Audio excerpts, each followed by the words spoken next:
Vicepresidente Riccardi, oggi presente a questa prima cerimonia del Giorno del Ricordo, l'esodo, le foibe e tanti istriani, fiumani, dalmati che poi trovarono casa in Friuli Venezia Giulia.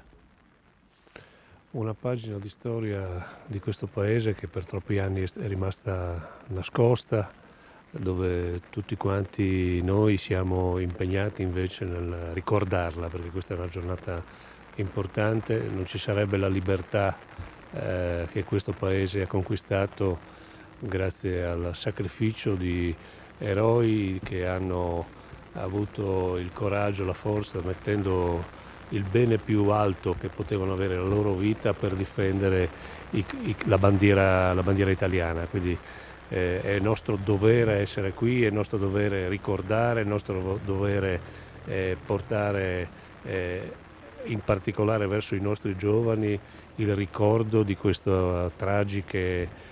di questi tragici fatti che ancora c'è qualcuno che cerca di nasconderli, e questo è un fatto gravissimo, quindi le istituzioni devono alzare forte la voce per ricordare queste storie tragiche, e anche perché oggi l'Italia non sarebbe un paese libero se non ci fossero stati queste donne, questi uomini, queste famiglie, questi bambini che hanno subito quello che hanno subito. È nostro dovere essere qui.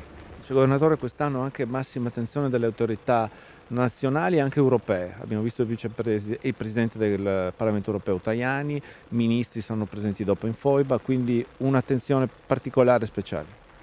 È la storia di questa terra, io penso che sia importante che le istituzioni siano presenti. Oggi c'è il Vicepresidente del Consiglio, ma c'è per la prima volta in forma ufficiale il Presidente del Parlamento europeo, di quell'Europa che deve essere cambiata, che così com'è non piace a pochi, però è garanzia di 70 anni di pace. La presenza dell'onorevole Tajani oggi qui segna un altro passaggio importante nel riconoscimento della storia di questa terra, di questo popolo che alla fine per difendere l'italianità, Trieste italiana, il dramma dell'Istria, ha purtroppo subito quello che ha subito. E ripeto, e c'è qualcuno che ancora cerca di spiegarci che queste sono semplici interpretazioni. Questo è molto grave e noi su questo non possiamo tacere.